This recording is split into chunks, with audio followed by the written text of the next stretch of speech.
बहुत सावधानी से कथा सुनिएगा और अपने चित्त में उतारिए। काशी विश्वनाथ, जितने लोग बैकुंठ जाने की तलाश में बैठे रहते हैं, जितने लोगों के मन में आता है कि हमें बैकुंठ जाना है, बैकुंठ जाना है, बैकुंठ जाना है, शास्त्र कहता है जब किसी भक्त के प्राण छूटते हैं तो उसको लेने के लिए भगवान विष्णु के पार्षद मृत्यु लोक में आते हैं।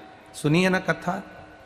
किसी भक्त के, संत के, साधु के, सन्यासी के, तपस्वी के, साधक के, उपासक के, भजन करने वाले के, भगवान की भक्ति करने वाले के प्राण छूटते हैं तो भगवान विष्णु रथ भेजते हैं, पार्षद भेजते हैं, उनके दूत भेजते हैं और वो उनको बैकुंठ लेकर जाते हैं। जो व्यक्ति पाप करता है उसके लिए यमदूत आते हैं, यमलोक से उसको लेकर जाते हैं। केवल एक देव अधिदेव महादेव का भक्त ऐसा होता है, शिव महापुराण सुनने वाला ऐसा होता है, शंकर भगवान को जल चढ़ाने वाला ऐसा होता है, शंकर भगवान का गुणगान करने वाला ऐसा होता है, श्री शिवाय नमस्तुभ्यम बोलने वाला ऐसा होता है, नमः शिवाय, ओम नमः शिवाय, महामृत्युंजय का गुणगान करने वाला, शंकर को मानने वाला जो शंकर का भक्त होता है, केवल वही एक ऐसा होता है जिसके लिए महादेव किसी गण को लेने नहीं भेजते, स्वयं नंदी लेकर आते हैं और बिठा कर लेकर जाते हैं। जिसको लेने के लिए स्वयं महादेव आते हैं। सारे देवी देवता अपने अपने पार्षदों को भेज देंगे, गणों को भेज देंगे, देवताओं को भेज देंगे, पर महादेव किसी को नहीं भेजते। महादेव अपने गणों को, अपने भक्त को लेने के लिए इसलिए नहीं भेजते क्योंकि भगवान शंकर के जितने गण हैं, किसी के 12 आंखें हैं, किसी के 12 हाथ हैं, किसी का मुख नहीं है, किसी का शरीर नहीं है, किसी के दांत बड़े हैं, कोई भयंकर काला है, कोई भयंकर रूप वाला है। मालूम पड़े शंकर जी का कोई भगत प्राण छोड़ रहा हो, उसको मरने में 10 मिनट की देरी हो और शंकर भगवान का कोई गण आकर खड़ा हो जाए तो वो 5 मिनट पहले ही मर जाएगा। इसलिए शिवजी अपने भक्त को लेने के लिए गण नहीं भेजते। महादेव अपने भक्त को लेने के लिए, शंकर की कथा सुनने वाला, शंकर पर 1 लोटा जल चढ़ाने वाला, शिव भक्ति करने वाले के लिए मेरा महादेव गण नहीं भेजता। मेरा महादेव खुद नंदी लेकर आता है और अपने भक्त को लेकर जाता है। वो स्वयं आता है, कोई दूसरा नहीं आया, वो स्वयं। वो स्वयं पहुंचता है, वो स्वयं आता है और स्वयं आकर अपने भक्त को स्वयं लेकर जाता है। दुख काटने के लिए मेरा महादेव किसी को नहीं भेजता, खुद आता है। मेरे भक्त को दुख आया, मेरे भक्त को तकलीफ आई तो उसका दुख मैं काटूंगा, उसको तकलीफ में मिटाऊंगा। उसका एक नाम है महामृत्युंजय। क्या नाम है? महामृत्युंजय।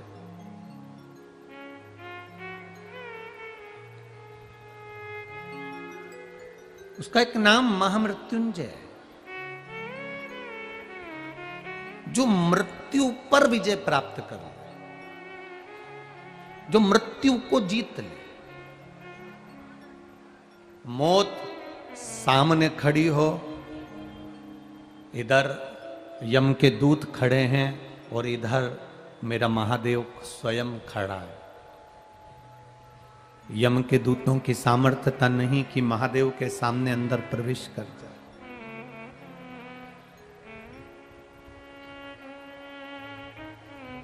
कल कथा सुन रहे थे गजासुर की। गजासुर के पेट में भगवान शंकर बैठे हुए थे, पर किसी देवता की सामर्थ्यता नहीं कि गजासुर से युद्ध लड़ लें।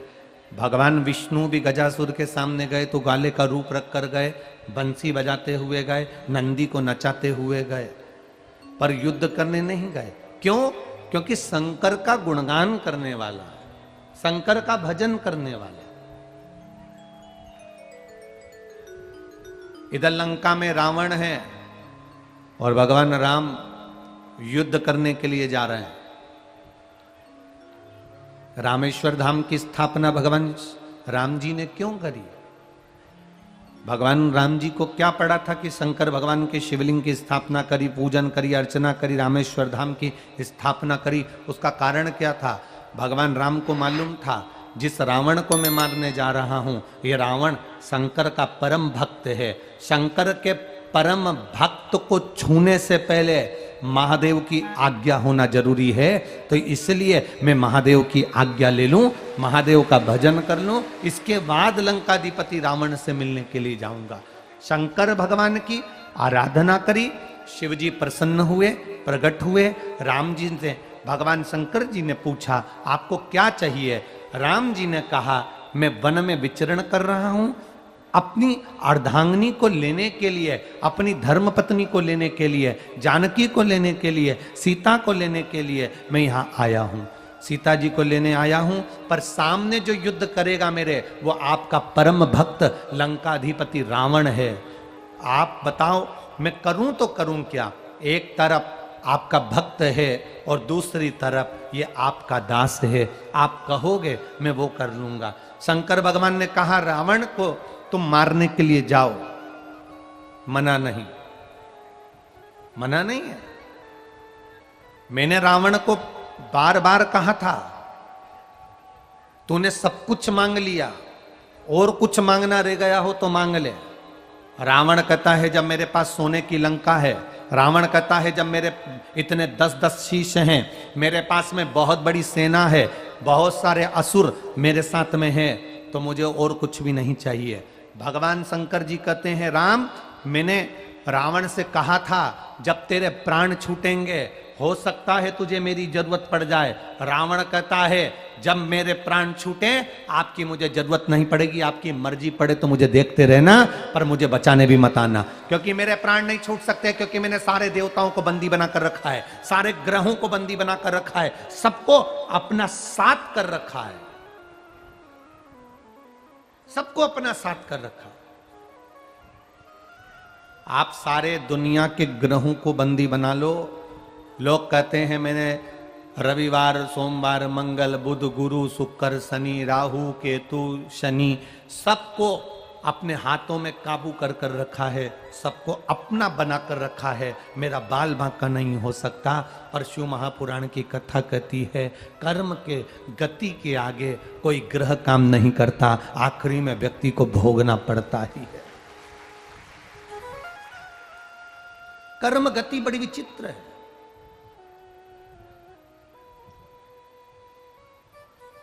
मत बुरे कर्म कर बंदे वरना पछताएगा, भगवान की आंखों से तू बच नहीं पाएगा, तू बच नहीं पाएगा। अरे ओ अज्ञानी मत करना नादानी, तेरे कर्म का फल भी तू ही पाएगा, जैसा किया तूने तेरे आगे आएगा। मत बुरे कर्म कर बंदे वरना पछताएगा, भगवान की आंखों से तू बच नहीं पाएगा, तू बच नहीं पाएगा। कर्म गति बड़ी विचित्र है। इस कर्म गति के आगे सब ठीक है, सब ठीक है। जाओ, मैंने रावण से कहा था तुझे कुछ चाहिए हो तो बोल, रावण ने मना कर दिया। जब रावण ने मना कर दिया तो फिर जरूरत क्या, जाइए। जो गलत करे उसके साथ में गलत होता ही है, जो अच्छा करे उसके साथ अच्छा होता ही है। जाओ।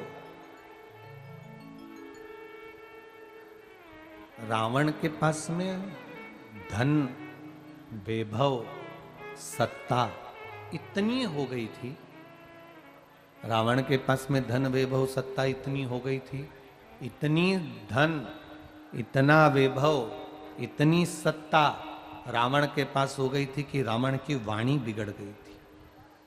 वाणी में ब्रेक नहीं था।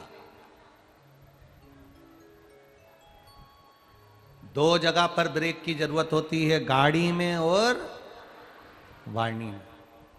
रावण के पास में जब धन आ गया, सोने की लंका आ गई, परिवार बढ़ गया, कुटुंब बढ़ गया, खूब वैभव बढ़ गया, सारे ग्रह उसने बंदी बना लिए, देवताओं पर आक्रमण कर दिया, सारी सत्ता उसके पास में आ गई, तो उसकी वाणी बिगड़ गई। वाणी में ब्रेक नहीं रहा, सगे भाई को लात मार कर निकाल दिया, अपने नाना का अपमान कर दिया, ब्राह्मण संत गुरुजन का अपमान में लग गया, और आखिरी में हुआ क्या, जिसकी वाणी में ब्रेक नहीं होता उसकी गति बड़ी बुरी होती है महाराज, बड़ी बुरी।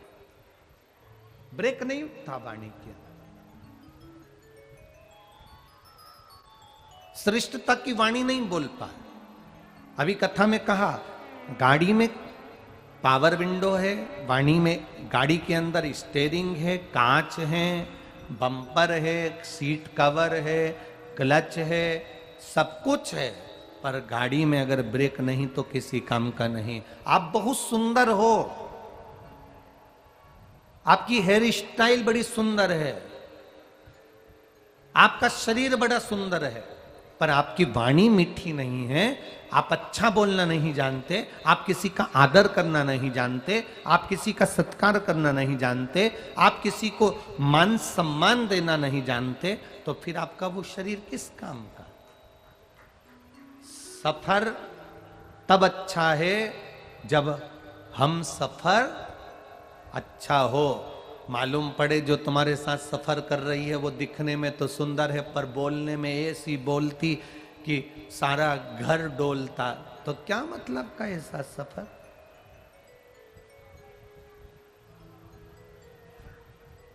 एक पत्नी चिल्लाकर अपने पति को बोल दी, तुम में अकल नहीं है, तुम तो जानवर हो। पति कभी लड़ने के मूड में नहीं होता, कभी नहीं लड़ना चाहता। पत्नी ने फिर चिल्लाकर कहा, तुम जानवर हो।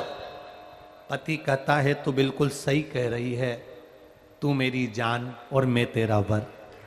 गलत नहीं, उसमें गलत है क्या।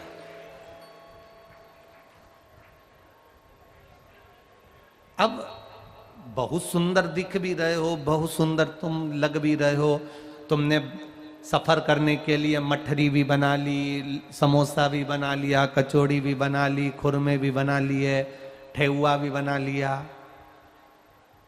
थोड़ा सा लिट्टी चोखा भी धर लिया, तुमने सब कुछ रखा, बैग के अंदर तुमने सारा सामान रख लिया। अब ईमानदारी से बोलो, सफर करने जा रहे हो, सारा सामान तुमने बैग में रखा, तुम्हारे साथ में चलने वाली भी बड़ी सुंदर है, तुम्हारे साथ चलने वाला भी बड़ा सुंदर है, तुम्हारे बच्चे भी बड़े सुंदर हैं, पर ईमानदारी से बोलो, वो लिट्टी चोखा, वो ठेहुआ, वो तुम जो लेकर जा रहे हो सामान, तुम्हारी मठरी, गुजिया, पपड़ी, खुरमा कब काम आएगा। जब पत्नी प्रेम से बोले, भूख लग रही है, चलो अपन लोग बैठकर भोजन कर ले, और मालूम पड़े भोजन करने का समय आया और तुम्हारे साथ जो जा रहे हैं सफर करने वाले वो तुमसे झगड़ा कर लें, तो तुम लिट्टी चोखा खाओगे, ठेहुआ खाओगे, कुछ खाने का मन करेगा नहीं। साथ में जो जा रहा था उसने इतना विवाद कर दिया, इतना विवाद कर दिया कि मन खाने में नहीं लगा, पूरा सफर बिगड़ गया। फिर मन में सोच रहे हो, इससे तो नी आती, बोलो बोलो जम के, नी आती तो अच्छा था, कहां इनके चक्कर में आ गई, कहां मैं इसको लेकर आ गया। बस आपस में सफर लंबा है, हम सफर अच्छा होना चाहिए, और हम सफर का मतलब ये नहीं होता कि सुंदर हो, हम सफर का मतलब होता है जिसकी वाणी में मिठास हो और हृदय कोमल हो, वो हम सफर की। क्या काम का। किसी किसी के यहाँ ठेहुआ बनता है गुड़ का, जानते हो ना आप लोग? जानते हो? वो आटे में गुड़ मिला के, शक्कर मिला के, आटे के अंदर पानी में पहले गुड़ घोल लेते हैं, शक्कर घोल लेते हैं, फिर आटे में डाल डालकर उसको उसन के गोल बनाकर घी में तलते हैं। क्या बोलते हैं उसको? है ठेहुआ, पुआ। तुम तो समझ गए ना, बस बहुत है। तुम्हारे चक्कर में हमारा ठेहुआ निकल जाए सो का मतलब है। तुम समझ जाओ, बहुत है।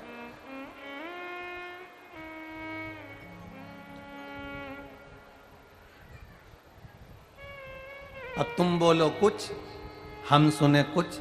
होता है ऐसा, कई बार हो जाता है। एक बहरा व्यक्ति, जैसे अभी हम हो गए थे, एक बहरा व्यक्ति, कुछ सुनाई नहीं दे, उसने अपने लड़के से कहा, मेरा दोस्त हॉस्पिटल में बीमार पड़ा है, एक बार मिला ला, अंतिम सांसें चल रही है, ले चल। लड़का बोला, तुम्हें सुनाई तो देता ही नहीं है। तो कहने लगे, क्या हुआ, देख लूंगा, जो बोलेगा मैं उसके होठ से पहचान जाऊंगा, उत्तर दे दूंगा। तुम्हें सुनाई तो देता ही नहीं है। पिताजी ने छोरे से कहा, ले चल, मैं तेरे हाथ जोड़ूं, मेरा पहचान वाला है, बहुत परिचित, पुराना है, रिश्तेदार है, ले चल।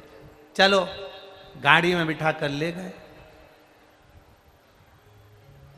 अब बुजुर्ग व्यक्ति, इसको मालूम है कि प्रश्न कैसे करना चाहिए और उसका उत्तर वो क्या देगा, तो उसके उत्तर में अपने को क्या बोलना चाहिए। भले नहीं सुनाई दे, अपन तो बोल देंगे। अब ये बहरा व्यक्ति गया, वहां जाकर इसने पूछा, कैसे हो? अब जो बहरा होता है ना, उसको लगता सभी बहरे हैं। अब जो पलंग पर पड़ा था हॉस्पिटल में, ये चिल्ला कर बोला, कैसे हो? तो इसने कहा, शरीर में बड़ा कष्ट है, मर रहे हैं। तो इसने कहा, भगवान की बड़ी कृपा है, बड़ी कृपा।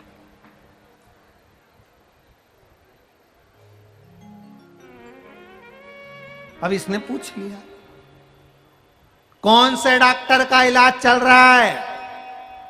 अब इसको गुस्सा आने लगी, जिसका यमराज का चल रहा है। तो इतने में बहरा व्यक्ति बोला, बहुत अच्छा डॉक्टर है, तुरंत निर्णय कर देता,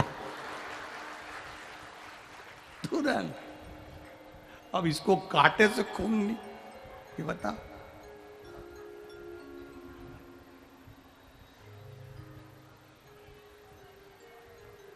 कौन सी दवाई दी है खाने के लिए? तो इसने कह दिया, भाटा दिया है। इतने में ये बोला, सुबह शाम खाते रहो, खाते।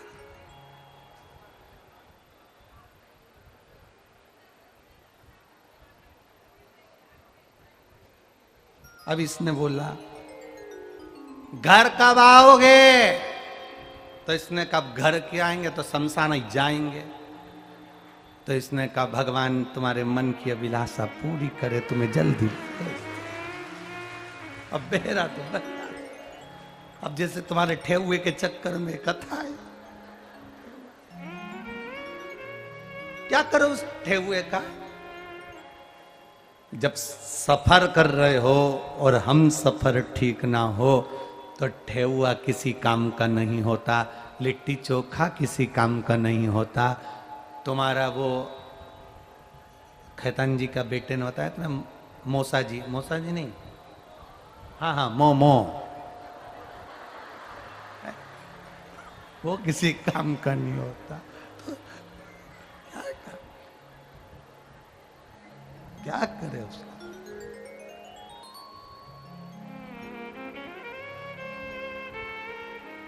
सज धज के जिस दिन मौत की सहजादी आएगी, ना सोना कमाएगा, ना चांदी आएगी। ना सोना काम आने वाला है, ना चांदी काम आने वाली है। लाकर में पड़ी की पड़ी रहेगी, पहन भी नहीं पाओगे। पड़ा जिस 2000 के नोट की कितनी कीमत थी, आज हर व्यक्ति जेब में लेके घूम रहा है। अब 100, 200, 500 तो उसकी जेब में मिल ही नहीं रहा है। कितने का मिल रहा है? जिस दिन तुम अपनी जिंदगी की कीमत समझ गए ना कि ये जीवन कितना कीमती है और इसको सही समय पर उपयोग कर लो। जो तुम्हारी जेब में 2000 का नोट रखा हुआ है, इसकी कीमत तुम सही समय पर समझ जाते और ये 2000 का नोट जो तुमने रख रखा था, इससे कुछ अच्छा पहले ही खरीद के लिए आते हैं तो आज चलाने का चक्कर नहीं आता कि इसको कहां देकर आओ। समय पर कीमत समझो। उस 2000 की कीमत समय पर समझते तो आज जेब में लेकर नहीं घूमते। इस शरीर की कीमत हम बचपन में, जवानी में, अधेड़ी में नहीं समझ पाते। नए नए लड़के मोटरसाइकिल उठाई, गाड़ी भुड़ भुड़ करके भगाई, इतनी तेज भगाई, इस शरीर की कीमत नहीं समझ पाए। जरा सा तुम एक 12th की पढ़ाई कर रहे हो, 10th की पढ़ाई कर रहे हो, किसी एग्जाम को दे रहे हो, अगर जरा सा एग्जाम में रह गए तो तुम मरने का प्लान बनाने लगे, तुरंत तो तुमने सुसाइड करने का प्लान बना लिया। जरा विचार करना, कॉपी में केवल नंबर कमाए हैं तो तुम मरने का विचार बना रहे हो। जरा विचार करना कि तुम्हारे माता पिता के हृदय के तुम 1 नंबर के बेटे हो, उसने नंबर में कमी नहीं लाई। फिर पढ़ो, फिर अध्ययन करो, फिर पढ़ाई करो, फिर बैठो परीक्षा में, पास हो गए। एक बार के रिजल्ट से अपने जीवन को खराब मत करो। मोटरसाइकिल ली, इस शरीर की कीमत को समझना। मोटरसाइकिल लेकर भागे, बाइक लेकर भागे, ऐसी तेज बाइक चलाई, ऐसी तेज चलाई, शरीर की कीमत नहीं जान सके। आखिरी में एक्सीडेंट हो गया, वेंटिलेटर पर पड़े रहे, शरीर ऐसा हो गया कि उठ नहीं पा रहे हो, चल नहीं पा रहे हो। इसकी कीमत समझो, इस शरीर की कीमत समझो।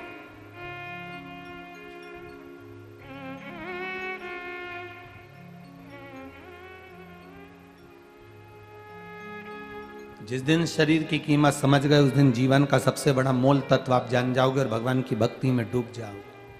भगवान के भजन में क्यों नहीं डूबे? क्योंकि शरीर की कीमत नहीं जान रहे। आपने सोच लिया मनुष्य का शरीर मिला, खाने पीने को मिला है, क्या किसको रोइए, चादर तान के सोइए। अलमस्त शरीर मिला है, खाओ पियो सो।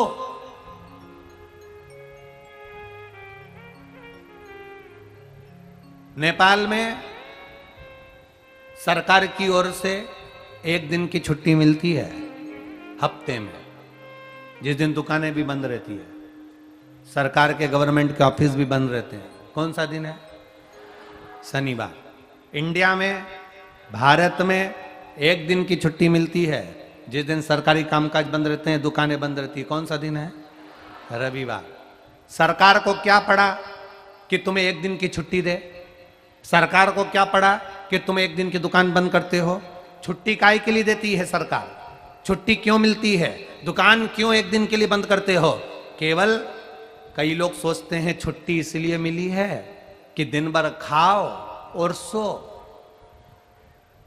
छुट्टी छुट्टा सांड बनने के लिए नहीं मिली है। छुट्टी गाड़ी लेकर दौड़ाने के लिए नहीं मिली है। छुट्टी मदिरा की दुकान पर जाने के लिए नहीं मिली है। छुट्टी गलत व्यसन करने के लिए नहीं मिली है। छुट्टी इसलिए दी, 6 दिन तुमने सरकार के लिए काम करा तो हमने तनख्वाह दी। 1 दिन तुम उस परमात्मा के लिए काम करना तो वो तुम्हारे को जिंदगी देगा। उसका भजन करना तो वो जीवन देगा, उसका भजन करना तो वो संभाल लेगा, उसका भजन करना तो वो आपको संवार देगा। 1 दिन अगर उसकी भक्ति में लग जाओगे तो जीवन सार्थक हो जाएगा। कोई कहता है गुरुजी हमारी सोसाइटी में, हमारे बड़े शहरों में, बड़ी जगहों में शंकर जी का मंदिर नहीं होता। हम उनसे कहते हैं पीपल का पेड़ तो होता है, बेलपत्री का पेड़ तो होता है, बड़ का पेड़ तो होता है, तुम्हारे बगीचे में कोई पेड़ तो होगा। तो आप शंकर जी को मानकर उसी पेड़ के नीचे एक लोटा जल चढ़ाना प्रारंभ कर दो, शिव जी उसको स्वीकार कर लेगा। आप चढ़ाओ तो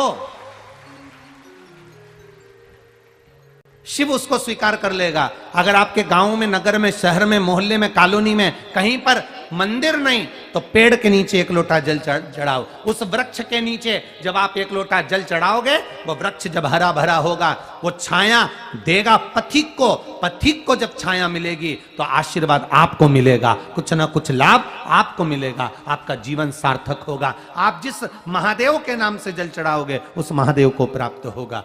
ये कथा डोलेश्वर महादेव की कथा चल रही है, तो डोलेश्वर महादेव जहां पर भी बैठे हैं वो इस कथा को सुन रहे होंगे, ये मेरा विश्वास करता है।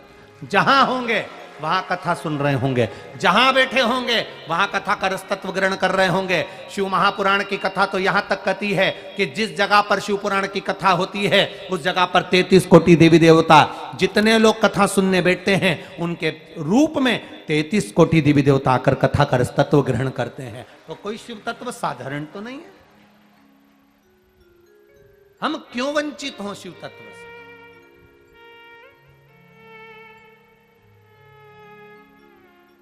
अरे भजन भोले बाबा का करते रहोगे तो संसार सागर से तरते रहोगे। आप भगवान का भजन करते रहोगे, स्मरण करते रहोगे, भगवत भक्ति में डूबते रहोगे तो वो तुम्हें संभाल लेगा, वो तुम्हें संभाल लेगा।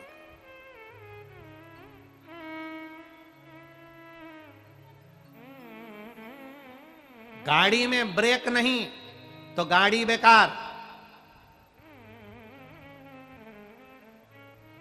जिस मंदिर में भगवान नहीं वो मंदिर, जिस भोजन में नमक नहीं, अरे बोलो जम के, भोजन बेकार। और अस्पताल में, हॉस्पिटल में सब कुछ है, वेंटिलेटर, आईसीयू का रूम, कंप्यूटर, सिस्टर, दवाई, इंजेक्शन, एसी, हॉस्पिटल में सब कुछ है। जिस हॉस्पिटल में डॉक्टर नहीं वो हॉस्पिटल बेकार। गाड़ी में ब्रेक नहीं तो गाड़ी बेकार है, हॉस्पिटल में डॉक्टर नहीं तो हॉस्पिटल बेकार है, मंदिर में भगवान नहीं तो मंदिर बेकार है, भोजन में, थाली में नमक नहीं, सब्जी में, रोटी में, चावल में, दाल में नमक नहीं तो भोजन बेकार है। उसी तरह इस शरीर के माध्यम से भगवान का भजन नहीं तो ये शरीर बेकार है, इसका कोई तत्व नहीं,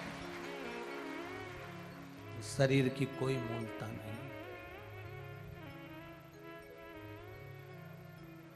नमक बिना भोजन बुरा,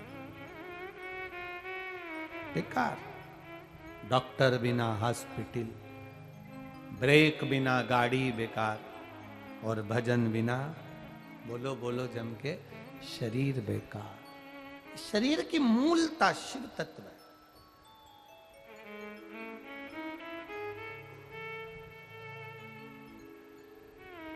पत्नी, पति, बच्चे, घर, खाने को भोजन, पीने को पानी, ये तो तुम जितने जन्म लोगे सब जन्म में मिलेगा।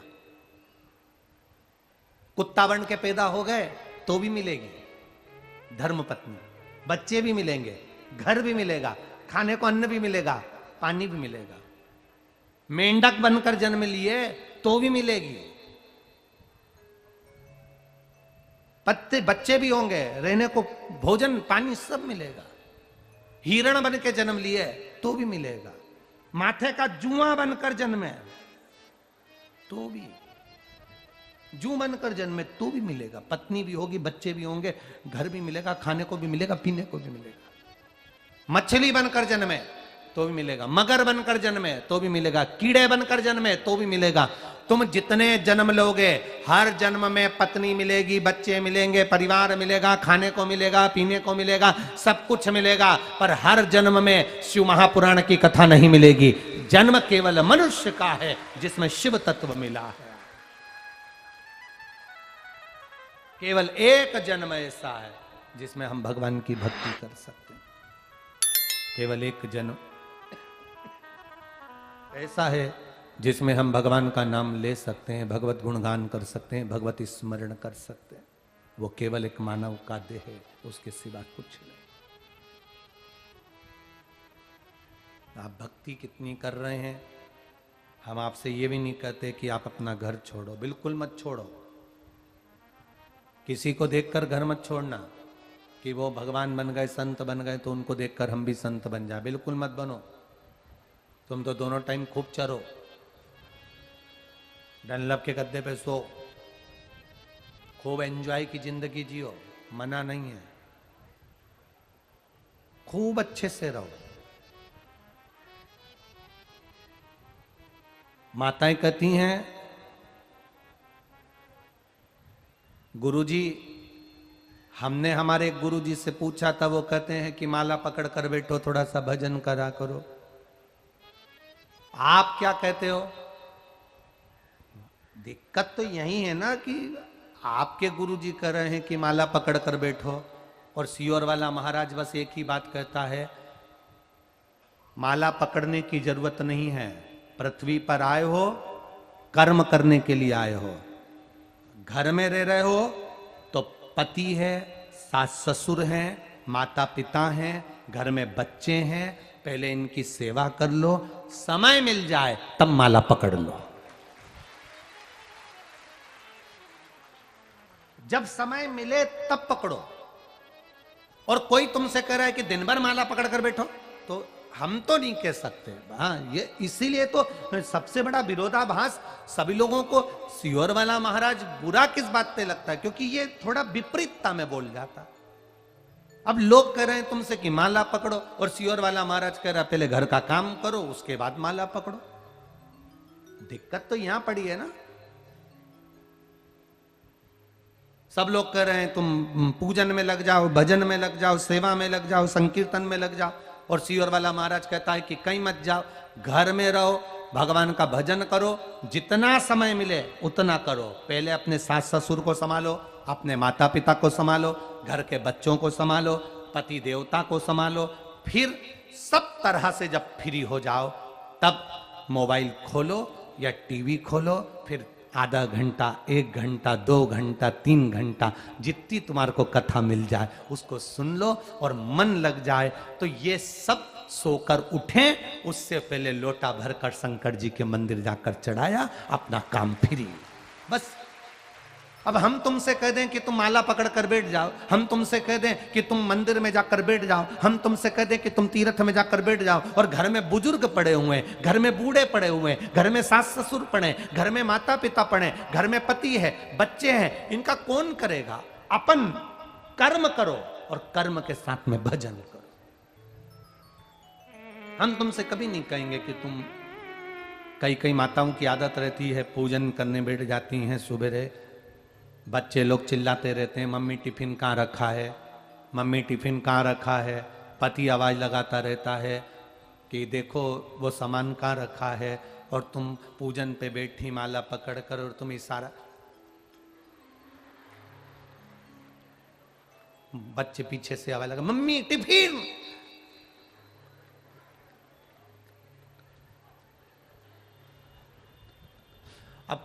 माला की स्पीड बढ़ेगी कि नहीं बढ़ेगी? बोलो, जम के बोलो जरा। अब तुम्हारा मन माला में लगा है, ईमानदारी से बोलना रे, लगा है माला में। अब बच्चा करे टिफिन,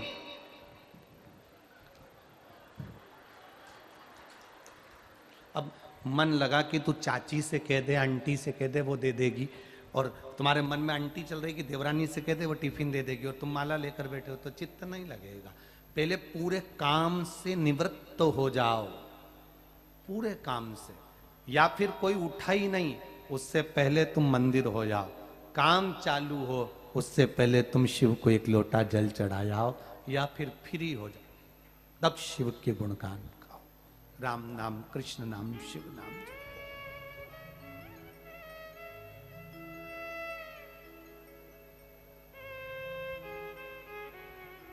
काम करते रहो, नाम जपते रहो। माला पकड़कर बैठ गए और चित्त ना लगे सो काम। कई लोगों की आदत रहती है, हनुमान चालीसा का पाठ कर रहे हैं, पत्नी ने कह दिया पति से हनुमान चालीसा का पाठ कर कर दिया जाया करो, हनुमान चालीसा पढ़ कर जाया करो। तो वो बाथरूम में गया, पहला डब्बा पानी का डाला, तब से चालू करा श्री गुरु चरण सरोज रज बोधीन तन जान पवन कुमार बल अष्ट सिद्धि नवनिधि दाता जान के राम चंद्र और राजा राम को बाबा जन के देव राम का कालो जय चंद्र।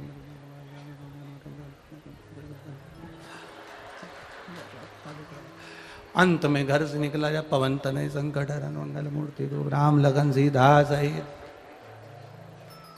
हनुमान जी भी सोच रहे रेन दे, तू रेन दे, आज तो कर ली तूने हनुमान चालीसा, आगे से मत करना, तेरे हाथ जोड़। डब्बा भर के पानी डालता, सबसे चालू करता, आधा भूल जाता, फिर वापस वहीं से चालू कर देता। कंगा करते करते पत्नी ने आवाज लगा दी तो चाय पीने बैठ गया, फिर भूल गया, फिर चालू कर देता। तेरी हनुमान चालीसा के चक्कर में मैं एक पांव पे तेरे घर में खड़ा रहता, तू जब जूता पहन के बाहर निकलता तब मैं फ्री होता, तब कोई दूसरा भजन करता तब मैं वहां जाता। ऐसी हनुमान चालीसा नहीं चाहिए। जाते राम बोलो, आते राम बोलो, खाते राम बोलो, पीते राम बोलो, सुबह शाम बोलो, जय जय सीता राम बोलो। तुम चलते फिरते भी भजन करो तो वो परमात्मा फल दे देगा, पर दिखावा कर कर मत करना दीजिए, उसका कोई तत्व नहीं, उसका कोई मोल नहीं। क्या करेंगे उसका? उसकी कोई मूलता हो तो आनंद।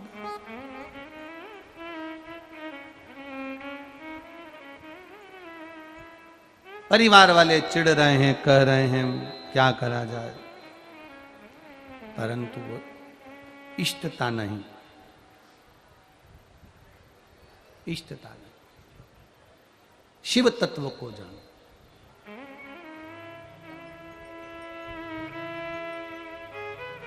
तारकासुर के 3 बेटे जब मर गए थे, तारकाक्ष, विदुमाली, कमलाक्ष की, भगवान शंकर ने पशुपति रूप धारण कर लिया था, शीश कटकर डोलेश्वर पर पहुंच गया था। पशुपति व्रत की मूलता शिव महापुराण में बता दी गई थी। पशुपति व्रत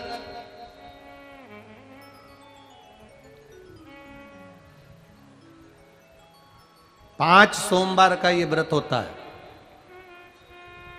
बीच में अगर तुम्हारा कोई काम अड़ गया, रजोधर्म आ गया, कोई व्रत तुम्हारा पड़ गया, छठ पड़ गई, तीज पड़ गई, चतुर्थी पड़ गई, एकादशी पड़ गई, या तुम कोई व्रत करते हो वो उस दिन पड़ गया, तो उस व्रत को छोड़कर अगले व्रत को गिना जाता। सुबह पूजन की थाली लेकर मंदिर में जाते हैं, भगवान का अभिषेक पूजन करते हैं, थाली लेकर वापिस आ जाते हैं, उस थाली को अपने घर में रख लेते हैं।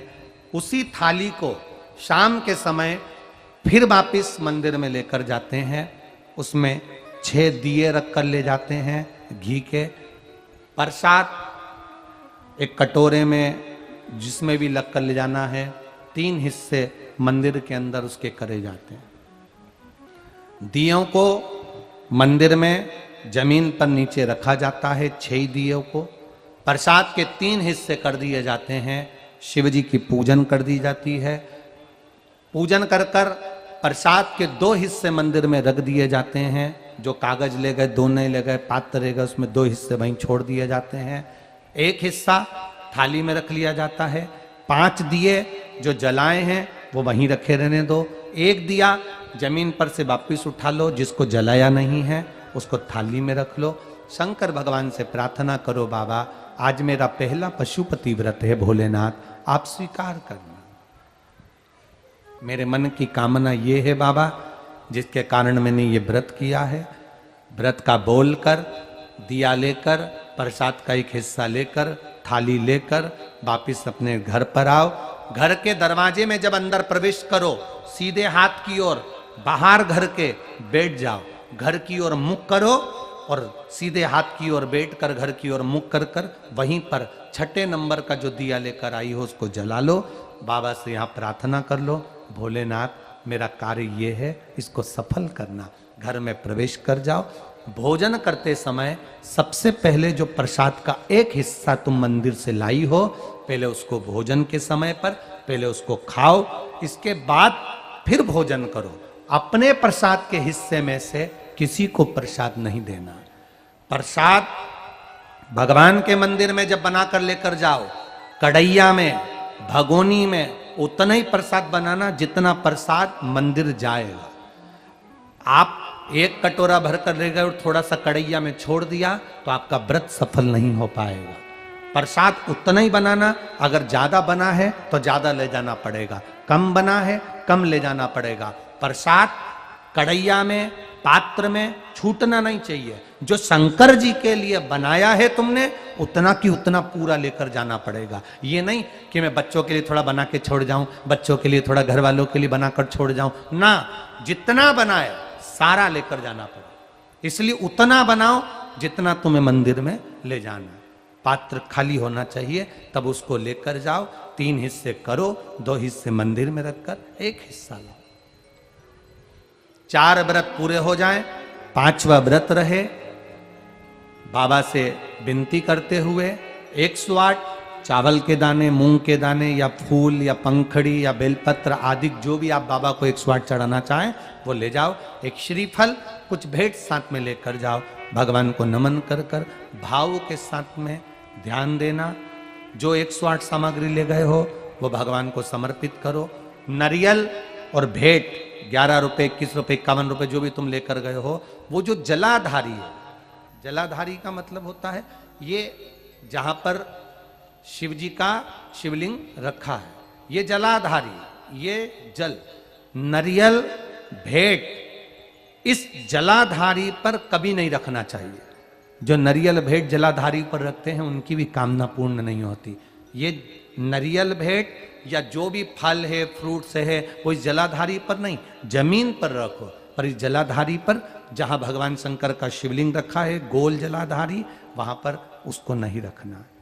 कई लोग यहां दिया रख देते हैं, जलाकर दीप रख देते हैं, ये गलत है, भगवान उसको स्वीकार नहीं करता। छठा 5वां व्रत भी ऐसे ही करो और बाबा से विनय करो, पशुपतिनाथ से विनती करो। पशुपति व्रत एक ऐसे व्रत हैं जो नारी, पुरुष, बच्चा, बूढ़ा जो करता है उसकी मनोकामना भोलेनाथ पूर्ण जरूर करते हैं, ये निश्चित है। अगर पति पत्नी दोनों व्रत कर रहे हैं, कभी कभी किसी का व्यापार नहीं चलता या नौकरी नहीं लगती या किसी कार्य के कारणवश, तो पति पत्नी दोनों व्रत करते हैं, एक साथ करते हैं, उन दोनों की थाली अलग जाएगी, दोनों का प्रसाद अलग जाएगा, दोनों के दिए अलग जाएंगे और दोनों अपने अपने प्रसाद को अलग से पाएंगे, एक थाली लगकर नहीं जाएगी। मां और बेटा कर रहे हैं तो भी थाली 2 ही जाएगी, बेटी और मां कर रही है तो भी थाली 2 ही जाएगी। प्रसाद के हिस्से 2 थाली ले जाने का मतलब होता है प्रसाद जो बनाकर लेकर गए हो उसके 3 हिस्से होना चाहिए। अगर माँ और बेटा एक ही थाली लेकर गए तो प्रसाद जो आएगा वो 1 हिस्सा आएगा, 1 हिस्सा वापस आएगा तो उसमें से 2 भाग फिर हो जाएंगे, तो उसका फल नहीं मिलता। इसलिए पूजन करने वाला अगर 2 व्रत कर रहे हैं, 3 व्रत कर रहे हैं, कोई घर के 3 लोग, देवरानी जेठानी सब मिलकर व्रत कर, सबकी थाली अलग है, सास बहू कर रहे हैं उनकी थालियां अलग जाएंगी। पशुपति व्रत है, जिस कामना से हम करते हैं बाबा उसको स्वीकार करता है। ये विश्वास मेरा कहता है देश विदेश में रहने वाले प्रत्येक सनातनी भाई बहन इस व्रत को करते हैं और मनवांछित फल मेरा भोलेनाथ पशुपतिनाथ प्रदान करता ही करता है।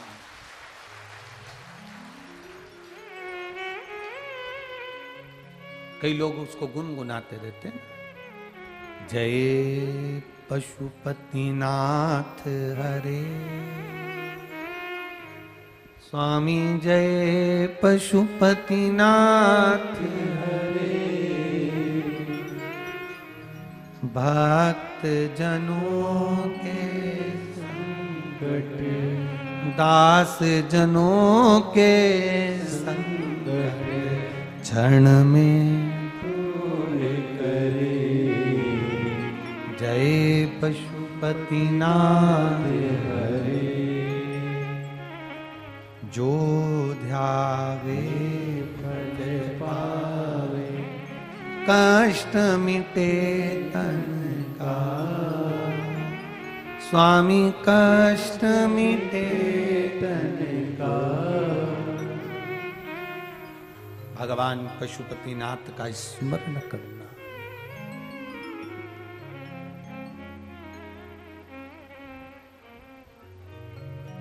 घर में प्रवेश, सुख वैभव दिल से करो, व्रत में दिखावा नहीं होना चाहिए। जिस मंदिर में पहला व्रत करोगे उसी मंदिर में पांचों व्रत करना है। मायके चले गए हो, सोमवार का दिन पड़ गया, तुम्हारा व्रत था, उस व्रत को मानना नहीं जाएगा। मायके गए हो तो मायके में आराम से खाओ पियो मौज करो, अपनी जिंदगी आनंद में जियो। वापिस जब आओ फिर वापिस व्रत करो, पर गिनती 5 ही रहेगी, 5 से ज्यादा। हाँ, कभी कभी फाइल अगर ज्यादा मोटी होती है तो इसको दबाने में समय लगता है। कभी कभी 3 महीना इंतजार करा, व्रत करा और पूर्ण नहीं हुआ, समझ लेना कुछ ना कुछ बाबा को बुलाने में कमी रह गई होगी, कहीं अहंकार आ गया होगा, प्रसाद बनाते समय कुछ भूल हो गई होगी, दिया मंदिर में भूली आई होंगी, या कुछ कारण हो गया होगा, कुछ ना कुछ हुआ है। घर से चली थी, माचिस लेकर नहीं गई, दूसरे की पड़ी हुई माचिस से मैंने दिया जला दिया होगा, हो सकता है गलती हो गई होगी, कुछ ना कुछ भूल हमसे हो गई। अपने दीप को प्रज्वलित करने के लिए अपने घर की माचिस लेकर जाइए, अपनी घर की बात। हम मंदिर पहुंच जाते हैं तब याद आता है माचिस तो लाए नहीं। मंदिर में कोई भक्त रखकर चला गया था, उसी की उठाकर जला दिया। अपना लेकर जाए। शिव महापुराण की कथा यहां तक कहती है, मंदिर में जल चढ़ाने जाओ तो अपने घर से जल लेकर जाओ। मंदिर में तो बाल्टी भरकर रखा रहता है, लोटा भी रखा रहता है, कलश भी रखा रहता है। मंदिर का पानी भरकर, मंदिर की बाल्टी में से जल भरकर शंकर भगवान को नहलाना सरल है। अपने घर से जल लेकर जब जाओगे तो घर का वास्तु दोष, घर का पितृ दोष और घर का काल सर्प दोष तीनों उस लोटे के माध्यम से जाएगा और शिव को समर्पित हो जाएगा। आज फिर निवेदन करूंगा, ढोलेश्वर महादेव की कथा में निवेदन करना चाहूंगा, जो बेटा बेटी नौकरी के लिए अप्लाई कर रहे हैं, जो बेटा बेटी चाहे सरकारी नौकरी हो, प्राइवेट नौकरी हो, सर्विस के लिए अप्लाई कर रहे हैं, उन बेटा बेटियों से निवेदन है, दुर्वा शिव जी को समर्पित कर कर, केवल दूब जानते हो ना, दुर्वा सब जानते हैं। दुबा जो माला पिनाई थी उसमें बहुत सारी लगी थी,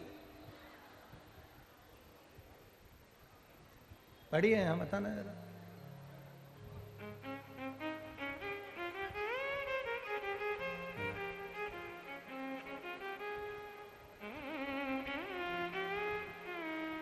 दुर्वा,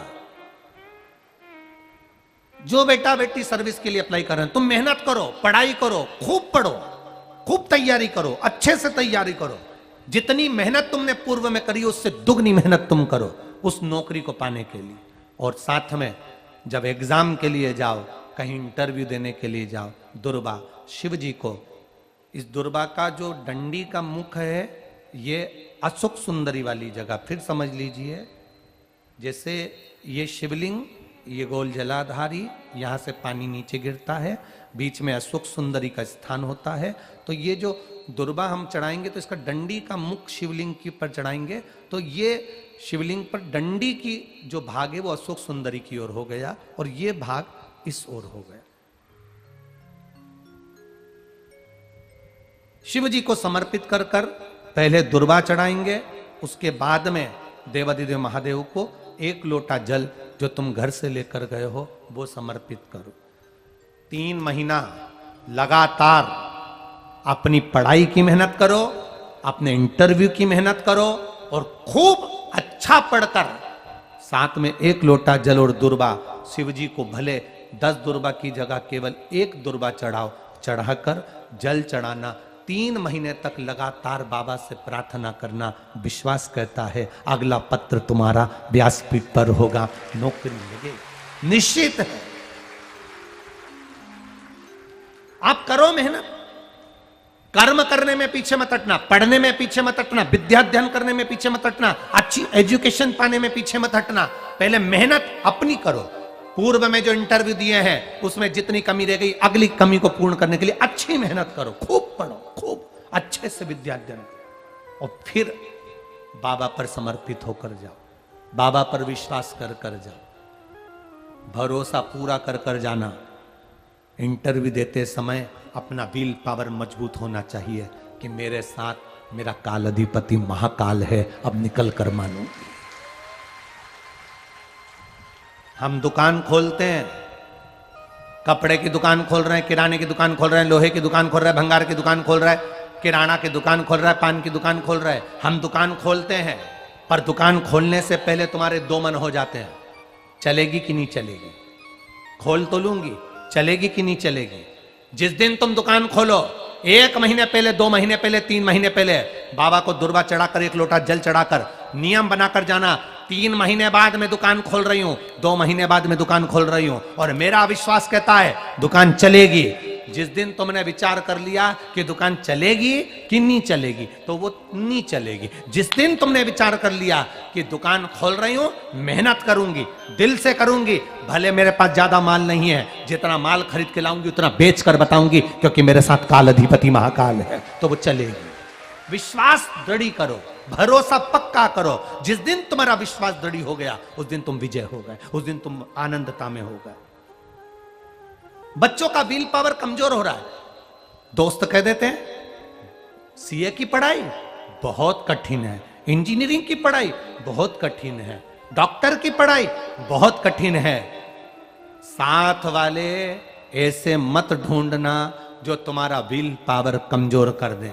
ये वाली फैक्ट्री खोलेंगे तो हो सकता है नुकसान हो जाए, इसलिए ये फैक्ट्री खोलने का मन नहीं हो रहा है। फैक्ट्री का सेटअप जम गया, सब कुछ जम गया और मालूम पड़े, विचार करा कौन चलाएगा, कैसे होगा, कैसे चलेगी, तो वो फैक्ट्री कभी नहीं चलेगी। तुमने सोच लिया कि अपने क्षेत्र में नहीं है, मेहनत करूंगा, 4 चांद लगाऊंगा, कहीं पर भी जाऊंगा, पर जीत कर बताऊंगा, तो वो फैक्ट्री भी भग दौड़ेगी। निश्चितता है आपका विल पावर कमजोर नहीं होना चाहिए।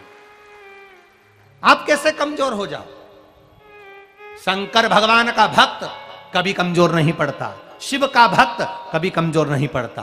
आप उतनी मेहनत पूर्ण करो।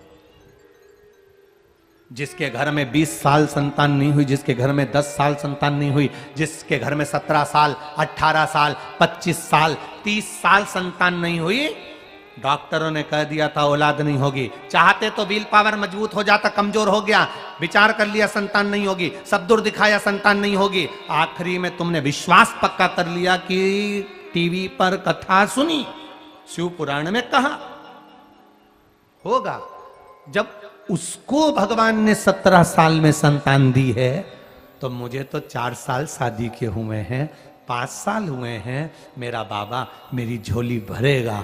विल पावर मजबूत हुआ और बाबा ने औलाद दे दी। तुम विश्वास पक्का करो, दड़ी बनाओ, अपने विश्वास को दड़ी बनाओ। जिस दिन तुम्हारा विश्वास दड़ी हो गया उस दिन तुम्हें कहीं डोलना नहीं पड़ेगा। शंकर तुम्हारे साथ में कदम से कदम मिलाकर चलेगा।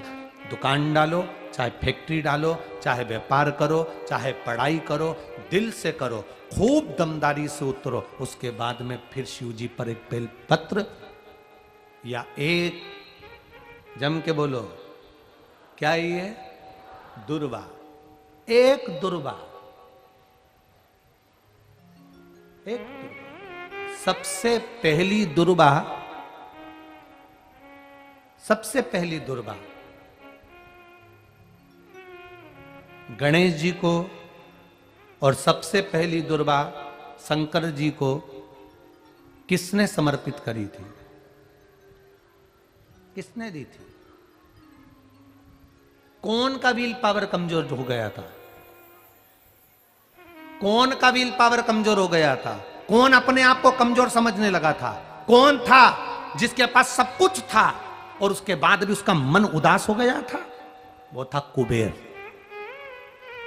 धनपति कुबेर, जिसके पास में सत्ता की कमी नहीं थी, बेबहू की कमी नहीं थी, धन की कमी नहीं थी, संपदा की कमी नहीं थी। वो कुबेर जो एक जगह बैठ जाए तो लोगों का कुबेर का भंडार भर दे। वो कुबेर का जब खजाना कम हुआ, भंडारा कम हुआ, अंत में उसकी आंख से जब आंसू बहा, तब कुबेर एक दुर्वा लेकर महादेव के पास पहुंचा और महादेव ने एक दुर्वा देकर रिद्धि सिद्धि के हाथ गणेश जी के पास पहुंचाया। कुबेर से कहा, तू अपनी मेहनत कर, तूने दुर्वा दी है, ये दुर्वा तुझे वापिस कुबेर अधिपति बनाकर छोड़ेगी। और छोड़ा। एक दुर्वा में वो बल होता है जो उसके विल पावर को मजबूत कर देती, संपदा को मजबूत कर देती, उसकी सत्ता को मजबूत कर देती, उसके बेबहू को मजबूत कर देती। दुर्वा।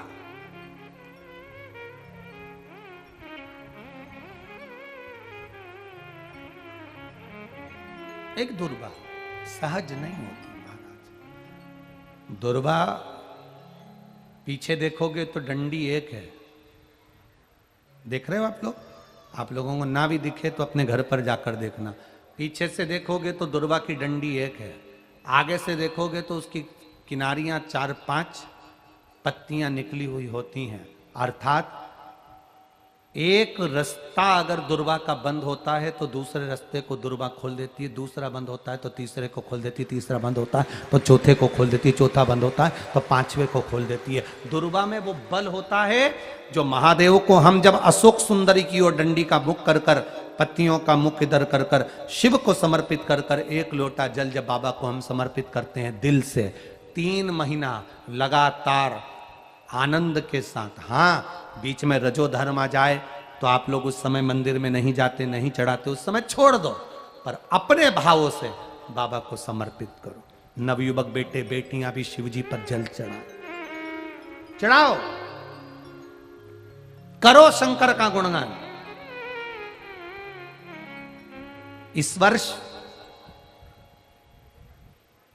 देश और विदेश में 10th और 12th का एग्जाम बच्चों ने दिया और सबने महादेव पर विश्वास कर कर दिया।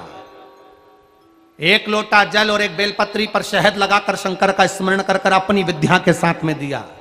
और जिसने दिल से 10th 12th का एग्जाम दिया और बाबा पर भरोसा कर कर दिया, खूब मेहनत कर कर दिया, उनका रिजल्ट मेरे बाबा ने अच्छा बनाया और अच्छा दिया।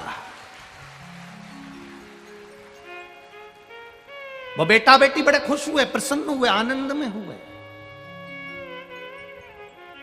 आनंदता थी। आपके बल को मत गिरने दो, आपके विश्वास को मत गिरने दो। विश्वास दृढ़ी रखिए, जितना दृढ़ी हो सकता है उतना रखिए। रोग आए गया, बीमारी आ गई, कोई बहुत बड़ी बीमारी घर में आ गई है, तकलीफ बढ़ गई है, विल पावर मत गिरने देना। आ गई ना बीमारी, आपको कथा में पहले कहा था, सबसे कठोर लोहा होता है, लोहे की तलवार बनती है, गुप्ती बनती है, बंदूक बनती है, तलवार से लोगों को मारा जाता है। सबसे कठोर लोहा, लोहे से ज्यादा कठोर होती है अग्नि, जो लोहे को गला देती है।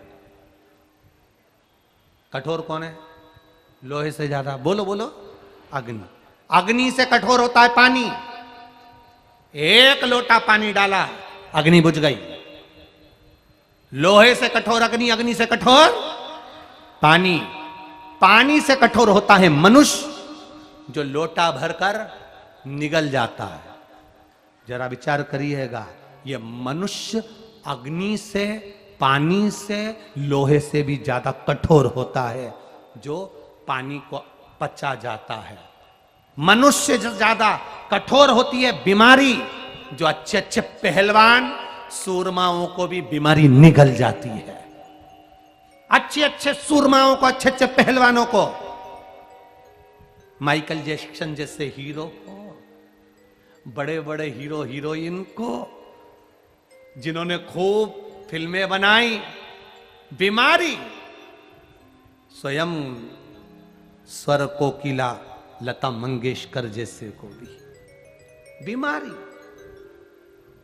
लोहे से कठोर अग्नि, अग्नि से कठोर पानी, पानी से कठोर मनुष्य, मनुष्य से कठोर होती है बीमारी, जो अच्छे अच्छे पहलवान को निगल जाती है। और बीमारी से भी ज्यादा कठोर होता है मेरा काल अधिपति महाकाल राजा, जो बीमारी को ही निकल जाता है,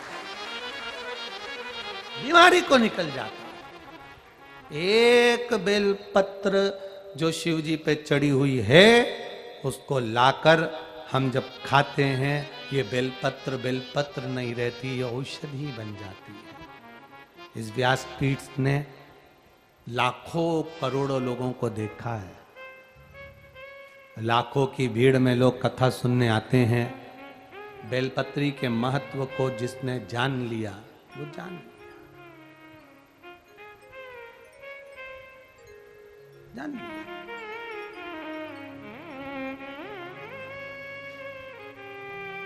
जिसने खाया उसको मालूम पड़ा।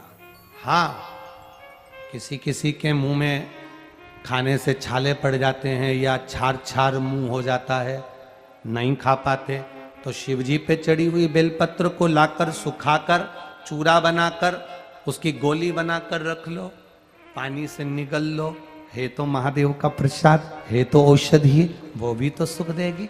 नहीं खा पा रहे, उसको खाओ। शुगर जिसकी ज्यादा ऊपर नीचे हो रही हो, 11 दिन नहीं 3 दिन बेलपत्र बाबा की उठाकर खाकर शुगर की जांच तू अपने घर में ही कर ले, शुगर तुझे लेवल में मिलेगी। ये शिव तत्व है। बेलपत्र में औषधि तत्व जुड़ा हुआ है। शिव पर चढ़ी हुई, शंकर भगवान के शिवलिंग पर चढ़ी हुई, भगवान देवादिदेव महादेव पर समर्पित जो सामग्री भगवान को चढ़ी हुई है, वो अमृत के तुल्य है। चपटी भभूत में है खजाना कुबेर का। शमशान जाओगे मुर्दे को जलाने के लिए, शमशान जाओगे अर्थी लेकर, मुर्दे को जलाकर आओगे तो घर में आकर नहाओगे। बोलो नहाओगे कि नहीं नहाओगे?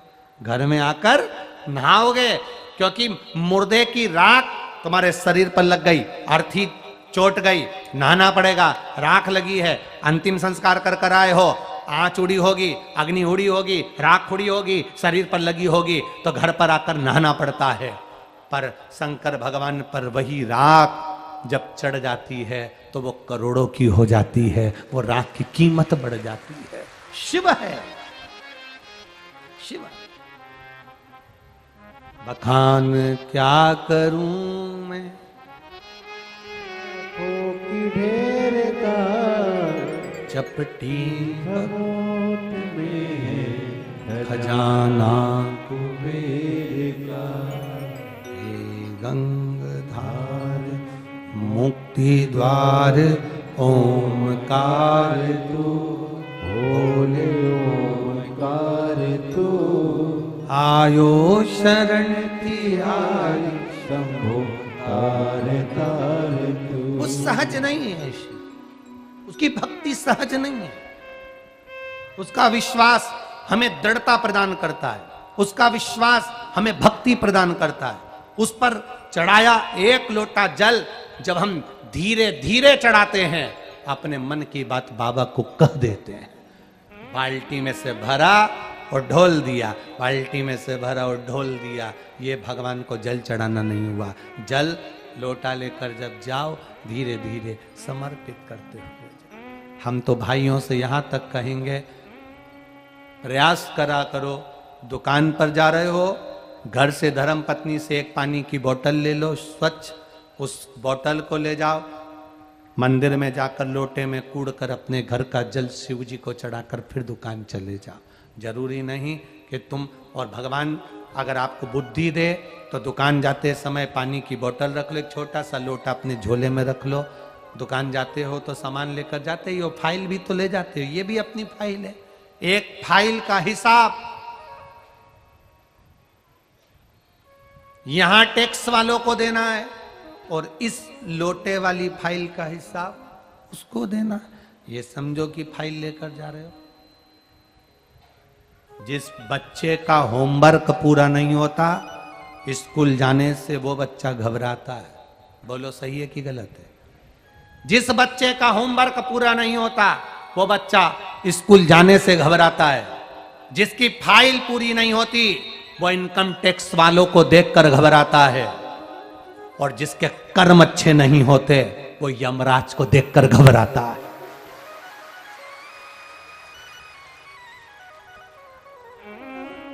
यमराज को देखकर वो घबराएगा जिसका कर्म अच्छा नहीं, जो भगवान की भक्ति में डूबा है, भजन में डूबा है, स्मरण में डूबा है, एक लोटा जल महादेव को चढ़ाता है, शंकर का गुणगान करता है, शिव महापुराण की कथा श्रवण करता है, मौत भी सामने आ जाए तो खुश होकर जाता है, मेरा महादेव आया है, चल मेरा महादेव आया है, चल। क्या करेगा? काल स्वयं राजा श्वेत के सामने यमराज खड़ा था उसको उठाने के लिए। शंकर भगवान ने कहा कैसे उठा कर ले जाएगा रे? कबाड़े की दुकान का माल है क्या? ये शंकर का भगत है, शिव मंदिर के अंदर बैठा हुआ मेरा पूजन कर रहा है, कैसे ले जाएगा तू? राजा श्वेत को यमराज के दूत ले जाने लगे, यमदूतों को मार भगाया भगवान ने। यमदूत नीले पीले होकर यमराज के पास गए। यमराज ने अपनी बेटी मृत्यु देवी को भेजा, मृत्यु देवी टूटमान हो गई, मृत्यु को मार दिया। यमराज आया, उसको मार दिया। आखिरी में सूर्य नारायण भगवान विष्णु को लेकर आए। मेरे बेटे ने क्या बिगाड़ा था, इसका अंतिम समय था इसलिए लेने आए थे। भगवान शंकर जी ने सूर्य देवता से कहा ब्रह्मा ब्रह्म लोक में रहते हैं, बैकुंठ में भगवान विष्णु रहते हैं, मैं पृथ्वी पर रहता हूं, पृथ्वी पर मेरा घर है, मतलब पृथ्वी मेरा घर है। मेरी पृथ्वी पर अगर कोई आएगा कुछ भी सामान उठा कर ले जाएगा तो ले जाने देंगे क्या? तुम्हारे घर में कोई आ जाए और तुम्हारा फ्रिज उठा के ले जाए, ले जान दोगी? अलमारी ले जाएगा, ले जान दोगी? तुम्हारी रकम ले जाएगा, ले जान दोगी? गैस का चूल्हा ले जाएगा, ले जान दोगी? तुम्हारे घर में घुसकर कोई तुम्हारा गैस ले जाए, सामान ले जाए, तुम ले जाने नहीं दोगे? भगवान शंकर कहते हैं पृथ्वी मेरा घर है। यमराज को अगर किसी को लेने आना है तो पहले मुझसे पूछना पड़ेगा। मैं बोलूंगा कि ले जा तो ले जा, मेरा मन होगा भेजने का तो भेजूंगा, नहीं तो पड़ोसन को भेज दूंगा। तो मेरे ऊपर है, तुम कैसे ले जा सकते हो? बैकुंठ में कोई आएगा और बैकुंठ का सामान उठाकर ले जाकर तो भगवान विष्णु ले जान देंगे। ब्रह्मा जी के यहाँ जाओगे, ब्रह्मा जी के यहाँ का कोई सामान उठाकर ले जाओगे तो ब्रह्मा जी ले जान लेंगे। इंद्र के यहाँ जाओगे, इंद्र का कोई सामान ले जान देंगे तो ले जान दोगे? नहीं, ये पृथ्वी मेरी है, मैं मृत्यु लोक का स्वामी हूं, मेरा नाम शिव, मैं कैलाश अधिपति मृत्यु लोक पर रहता हूं। इसलिए तुम्हें अगर मृत्यु लोक में से किसी व्यक्ति को लेकर जाना है तो पहले मुझसे पूछना पड़ेगा। आगे से गलती नहीं होगी। भोलेनाथ इनको जीवित कर दो। शिव जी ने जीवित कर दिया। अब जब भी आओ तो पूछ के आओ, इसलिए तुम्हें घबराने की जरूरत नहीं है रे। ये जितने शिव कथा सुन रहे हो, शंकर भगवान को एक लोटा जल चढ़ा रहे हो, शिव का गुणगान कर रहे हो, शिव भक्ति कर रहे हो, तुम्हें डरने की जरूरत नहीं है। तुम्हारे लिए जब जब यमराज आएगा सबसे पहले तुम्हारे लिए महाकाल सामने आएगा, काल अधिपति आएगा, पूछेगा तब लेकर जाएगा। जिसका होमवर्क पूरा नहीं होता उस बच्चे को स्कूल में जाने से डर लगता है। जिसकी फाइल कंप्लीट नहीं होती वो इनकम टैक्स वाले को देखकर भय लगता है, और जिसके कर्म अच्छे नहीं होते उसको यम को देखकर भय लगता है। जो भजन करने वाला होता है वो तो कहता है तेरी जब मर्जी आए तब आ जा। इनकम टैक्स की फाइल कंप्लीट है तो टैक्स वाला कभी भी आ जा। जिस बच्चे का होमवर्क पूरा है तो स्कूल में टीचर कभी भी आ जा, मेरा तो होमवर्क कंप्लीट, मुझे क्या करना। उसी तरह अपना भजन कंप्लीट रखो, जब आएगा तब देखा जाएगा। अपना कीर्तन कंप्लीट रखो, अपना नाम स्मरण कंप्लीट रखो। श्री शिवाय नमस्तुभ्यम जपते रहो, गुणगान करते रहो, फ्री समय मिले मुख से बोलते रहो श्री शिवाय नमस्तुभ्यम। जपो। अपने जीवन में एक काम जरूर करो, किसी शंकर के मंदिर में जाओ, वहां पर भी लिख दो सारी समस्या का हल, एक लोटा जल। किसी शंकर जी के मंदिर में लिख दो श्री शिवाय नमस्तुभ्यम, छोटा सा बैनर बनाकर मंदिरों में लगवा दो, ये भी एक पुण्य का कार्य होगा। बोल बम का नारा है, बाबा एक सहारा है, लोग मंदिर आएंगे, पढ़ेंगे, हर समस्या का हल एक लोटा जल है, मैं शिव को चढ़ाऊंगा, मेरी समस्या भी मिटेगी। बोल बम का नारा, बाबा के सहारे जीऊंगा, समस्या समाप्त होगी। दुनिया के सहारे मत जियो, उसके सहारे जियो, पार लगा देगा। एक दुर्बा और एक लोटा, जम के बोलो, जल। बहुत। अगले कागज में नंबर तुम्हारा है। जितने नवयुवक लड़का लड़कियां, जितने नवयुवक समय आया, आगे वर्णन किया है शिव महापुराण के अंतर्गत, मंथन किया। मंथन में गौ माता और विष प्राप्त हुआ। शिव जी ने विष को पिया, नीलकंठधारी कहला। ठीक है, जीवन में दुख आता है, कष्ट आता है, रोग आएगा, बीमारी आएगी, तकलीफ आएगा, भगवान की भक्ति कहती है, शिव महापुराण की कथा कहती है, जो शंकर भगवान को जान पहचान कर देख कर समझ जाए कि विष उन्होंने पिया, अमृत दुनिया को दिया। भगवान कृष्ण की माता जी का नाम था यशोदा। यश ददाती इति यशोदा, जो दूसरे को यश दे वो यशोदा है। पर आज का जमाने में भले दुनिया के लोगों का नाम यशोदा रख ले, पर दूसरे को यश देना नहीं जानते। अच्छा करा हमने करा, बुरा किया उसने किया। अच्छा करा हमने करा, बुरा करा उसने करा। आज वीरगंज की ये नेपाल मध्य प्रदेश की वीरगंज में जो नेपाल देश में जो कथा हो रही है, इस वीरगंज की कथा से हमें सीखना चाहिए कि वीरगंज का एक एक बच्चा बच्चा, नवयुवक, एक एक समितियां, एक एक घर का व्यक्ति रात दिन इस कार्यक्रम को सफल बनाने के लिए पूरा रात और दिन लगे रहे। एक एक बच्चा वीरगंज का लगा। अपने नगर में, अपने गांवों में, अपने खेड़े में, अपने स्थान पर, अपने शहर में जब कथा होती है तो कथा कराने वाला यजमान कोई भी हो, पर कथा केवल एक यजमान की नहीं होती, कथा पूरे नगर, गांव और शहर की होती है। कथा दूसरी कथा का हम नहीं कह सकते, पर शिव महापुराण की कथा तो केवल सबकी है। शंकर सबका है, शिव सबका।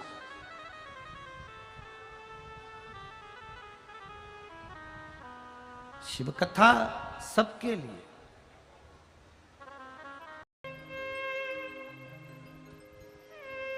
तुम्हारी अलमारी में से एक साड़ी तुम्हारी फट जाती है, चली जाती है, भगवान 6 महीने भी पूरे नहीं करता और तुम्हारी अलमारी में 4 साड़ियां रखवा के देता है।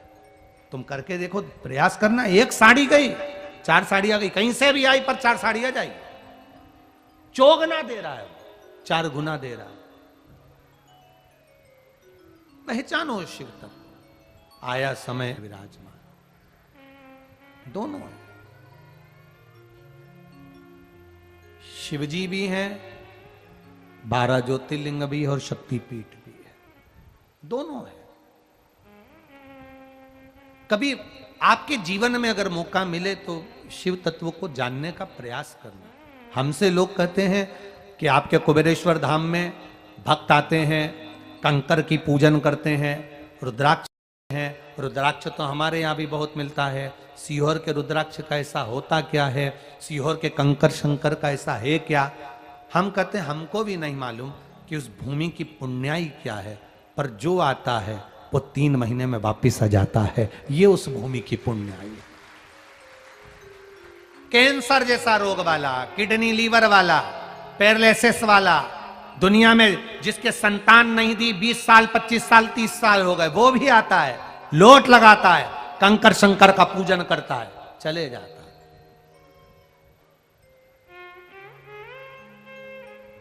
बैठा 108 बार श्री शिवाय नमस्तुभ्यम जपा, बाबा की ओर, गुफा की ओर देखा, जपा, उस भूमि की ओर देखा जहां मंदिर का निर्माण हो रहा है। अभी कुबेरेश्वर बाबा के मंदिर का निर्माण चालू है। कोई ये सोचे कि वहां जाएंगे तो बहुत अच्छी व्यवस्था, ना ना, अभी निर्माण चालू है, चालू है।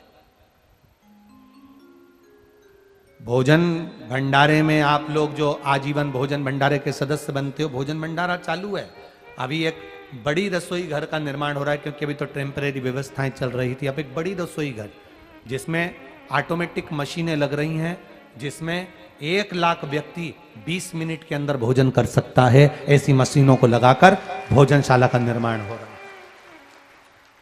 इतनी वीआईपी भोजनशाला या तो गजानन बाबा के दरबार में या अन्य बड़े बड़े मंदिरों में जो प्राप्त होती है, वैसी कुबेरेश्वर धाम पर ऑटोमेटिक मशीनों द्वारा भोजन का निर्माण बड़ा सुंदरता से। वहां आपने जो धन दिया है, एक बार कुबेरेश्वर धाम आकर जरूर देखना कि तुम्हारा दिया गया पैसा सही जगह लग रहा है कि नहीं लग रहा है। एक बार जरूर आना। अपनी बेटी को जिस घर में ब्याहते हो, उस घर में बेटी को देखने जाते हो कि ये घर हमारी बेटी अच्छी रह रही कि नहीं रह रही। तो तुमने सीहोर वाले महाराज की संस्था को अगर 1 रुपया भी दिया है, विठले सेवा समिति को दिया है, कुबेरेश्वर धाम को दिया है, तो आपसे करबद्ध हाथ जोड़कर निवेदन करूंगा कि एक बार कुबेरेश्वर धाम आकर जरूर देखना कि तुम्हारा दिया गया 1 रुपया सही जगह लग रहा है कि नहीं लग रहा है।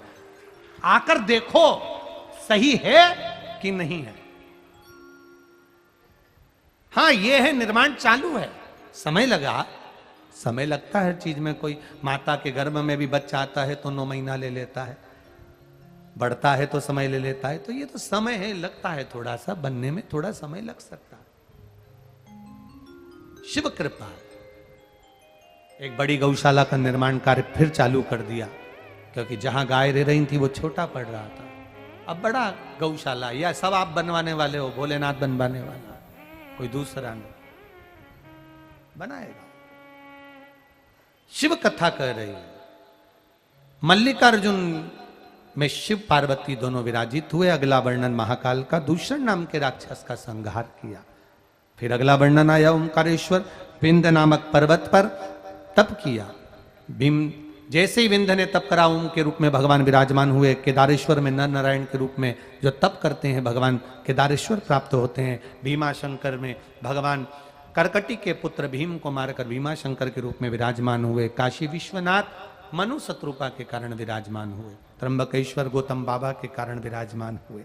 वैद्यनाथ रावण के कारण विराजमान हुए। नागेश्वर दारुक नाम के राक्षस के कारण विराजमान हुए। रामेश्वरम राम जी के कारण विराजमान हुए। और कृष्णेश्वर सुधर्म नाम के ब्राह्मण की पत्नी घुष्मा के पुत्र को जीवित करने के लिए विराजमान हुए। ऐसे 12 ज्योतिर्लिंग को श्रवण कराया।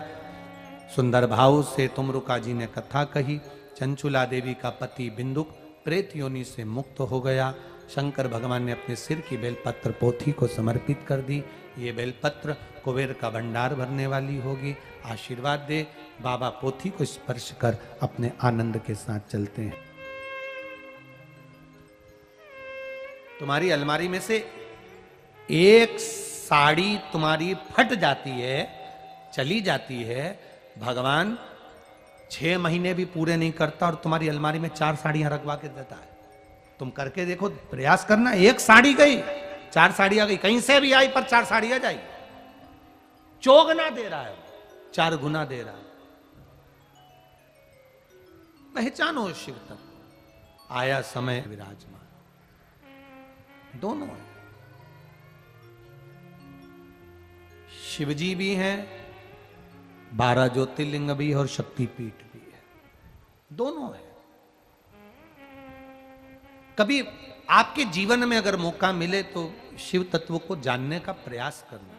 हमसे लोग कहते हैं कि आपके कुबेरेश्वर धाम में भक्त आते हैं, कंकर की पूजन करते हैं, रुद्राक्ष हैं। रुद्राक्ष तो हमारे यहाँ भी बहुत मिलता है। सीहोर के रुद्राक्ष का ऐसा होता क्या है, सीहोर के कंकर शंकर का ऐसा है क्या? हम कहते हैं हमको भी नहीं मालूम कि उस भूमि की पुण्याई क्या है, पर जो आता है वो 3 महीने में वापिस आ जाता है। ये उस भूमि की पुण्याई है। कैंसर जैसा रोग वाला, किडनी लीवर वाला, पैरालिसिस वाला, दुनिया में जिसके संतान नहीं दी, 20 साल 25 साल 30 साल हो गए, वो भी आता है, लोट लगाता है, कंकर शंकर का पूजन करता है, चले जाता है।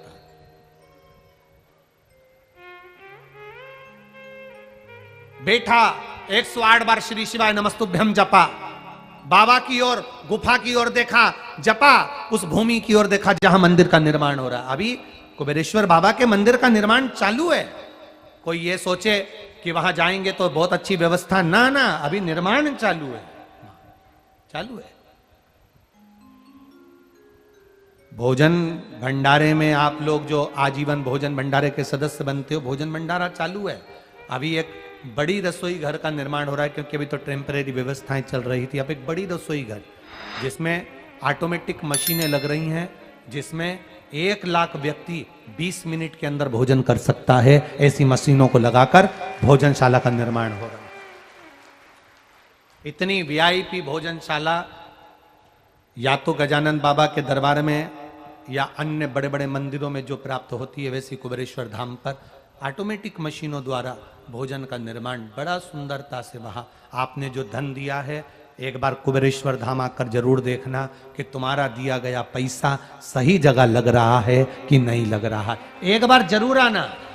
अपनी बेटी को जिस घर में ब्याहते हो, उस घर में बेटी को देखने जाते हो कि ये घर हमारी बेटी अच्छी रह रही कि नहीं रह रही। तो तुमने सीहोर वाले महाराज की संस्था को अगर 1 रुपया भी दिया है, विठले सेवा समिति को दिया है, कुबेरेश्वर धाम को दिया है, तो आपसे करबद्ध हाथ जोड़कर निवेदन करूंगा कि एक बार कुबेरेश्वर धाम आकर जरूर देखना कि तुम्हारा दिया गया 1 रुपया सही जगह लग रहा है कि नहीं लग रहा है। आकर देखो सही है कि नहीं है। हाँ, ये है, निर्माण चालू है, समय लगा, समय लगता है हर चीज में। कोई माता के गर्भ में भी बच्चा आता है तो 9 महीना ले लेता है, बढ़ता है तो समय ले लेता है। तो ये तो समय है, लगता है, थोड़ा सा बनने में थोड़ा समय लग सकता है। शिव कृपा।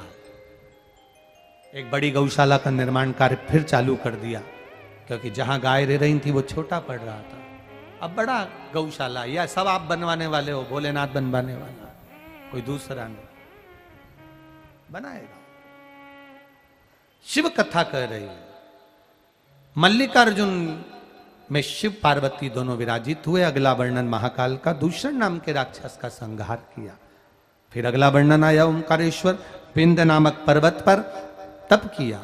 भीम जैसे ही विंध्य ने तप करा, ओम के रूप में भगवान विराजमान हुए। केदारेश्वर में नर नारायण के रूप में जो तप करते हैं भगवान केदारेश्वर प्राप्त होते हैं। भीमा शंकर में भगवान करकटी के पुत्र भीम को मारकर भीमा शंकर के रूप में विराजमान हुए। काशी विश्वनाथ मनु शत्रुपा के कारण विराजमान हुए। त्र्यंबकेश्वर गौतम बाबा के कारण विराजमान हुए। वैद्यनाथ रावण के कारण विराजमान हुए। नागेश्वर दारुक नाम के राक्षस के कारण विराजमान हुए। रामेश्वरम राम जी के कारण विराजमान हुए। और कृष्णेश्वर सुधर्म नाम के ब्राह्मण की पत्नी घुष्मा के पुत्र को जीवित करने के लिए विराजमान हुए। ऐसे 12 ज्योतिर्लिंग को श्रवण कराया। सुंदर भाव से तुमरुका जी ने कथा कही। चंचुला देवी का पति बिंदुक प्रेत योनि से मुक्त हो गया। शंकर भगवान ने अपने सिर की बेलपत्र पोथी को समर्पित कर दी। ये बेलपत्र कुबेर का भंडार भरने वाली होगी। आशीर्वाद दे। बाबा पोथी को स्पर्श कर अपने आनंद के साथ चलते हैं।